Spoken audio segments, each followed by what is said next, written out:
Jason, we know the coaches and players shouldn't be listening to noise, but they admit to it at times that it comes through and it bothers them, or they hear what's going on out there. And whether it's just, Jimmy fan out there, college football nation, or it's actual, media folks or analysts of the game, people are a little bit down on Clemson. Not that they're going away, but they're not where they used to be. They're no longer elite.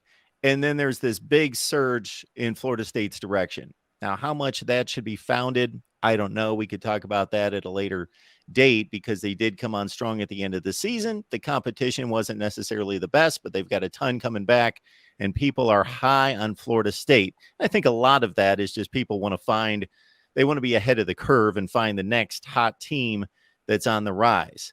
But it might be interesting. It might be good for this program to have a bit of a challenge and not necessarily be considered king of the hill. I absolutely think it's good for the program. I think it's fair to assume if maybe some complacency didn't, get grounded into the program over Trevor Lawrence's last couple of years. I mean, I don't know that. I'm just speculating and throwing things out. I mean, it's human nature, right? So I no doubt think Florida State getting back to near the level they once were is absolutely good for Clemson. I think Dabo Swinney's at his best when he can use the underdog role as a motivating factor. Hey, it's us against the world. Everybody thinks we're done. Everybody thinks we're over. They've written us off.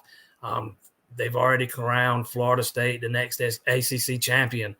And I think Clemson has probably been at its best when Dabo Swinney's been able to use those kind of things to push buttons when he's trying to motivate his team. I also think it's good for the conference.